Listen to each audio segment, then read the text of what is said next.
Talo falava, o tātou tala fau o le nei tai au. Tala tambua, ele longo mali de filo inga la kapisa mo mo le malo le so nafi.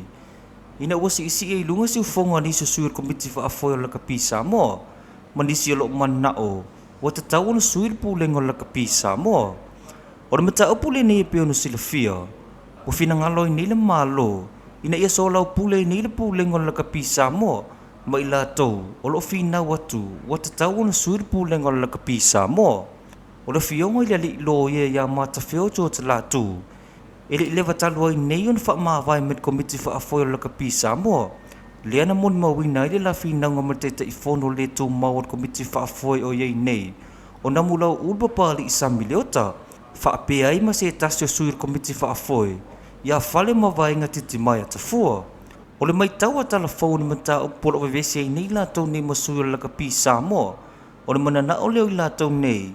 E tatawa na ve esi dau polo kikio e nei komiti wha afoio la kapisa mo. E peo le li fai pule ia fale mawaenga titi mai atafua. Ma namula ulu sa miliota. Ai suia tu se pule nga fau. Pei ta ilo fi nau la kapisa mo.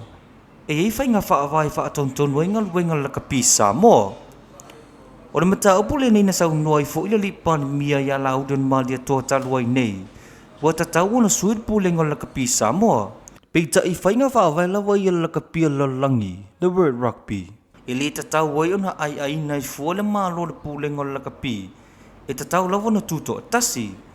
E ita tonungo tala fau. A whai ai alu le nei whinaunga e whai te tele. E le mau se wai fafo. E te lele wanua e whaono wha asala i the word rugby la kapi sa moa. I le leto e au mai au sifasosoni tau tupe. Ma leto e au wai e foi. Ma se au la kapia sa moa. Iso se tamio sanga le World Cup. O fiti le isi atunu talua i le Pasifika. Na wha asala i foi e the World Rugby. Ina ua oso i foi to tonu whai ngā malo fiti pūlengo la kapia fiti. Nisi o tala.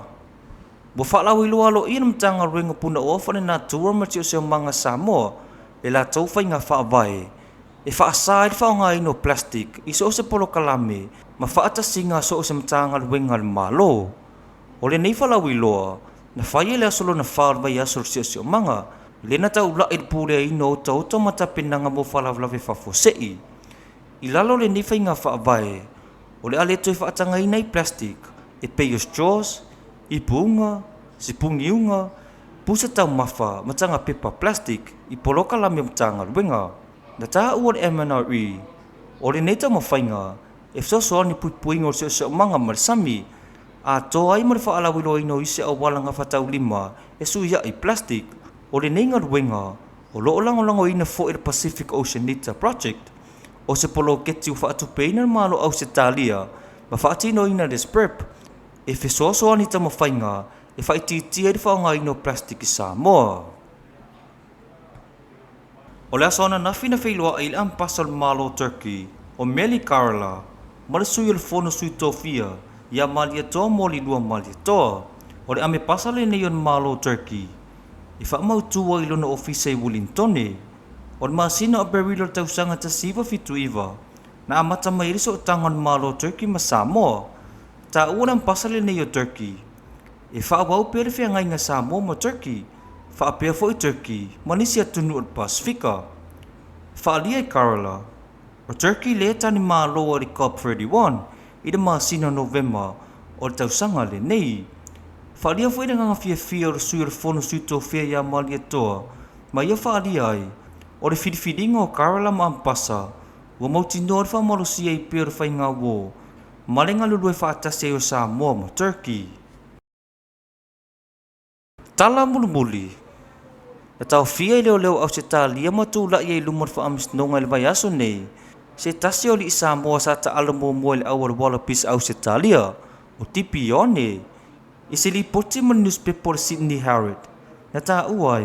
Na fola i one luna whao o le oti se tasi o li i. Ono se fsota inga ma se whanua i Samoa nei. Ta uai one lumar wha amsnonga. O lea li iwa whaiere la malienga malpalmi o Samoa. I lea whanua se lau miliona tala. E au maile amia Israelu. Pei tai alo ia tama whai pui le whanua lona tina. Na taru sanga reu sa matua i ane wha amstonga. e ia fiangon mafofaulo nauso e mafua mo le taalonga o le lakapi e leo se tangata leanga fo ilo nauso awa na tele tape ina lava se lango se tulou na mamo fo ir whamstonga e le levo na te amo i tua yo ne mo le mauta ngasi o lo tau fia pia yo ni lalo va ainga leo leo e whaatari la so valua yuni e toi tu la i whamstonga o tātou telefona o le nei tai au man muia le aso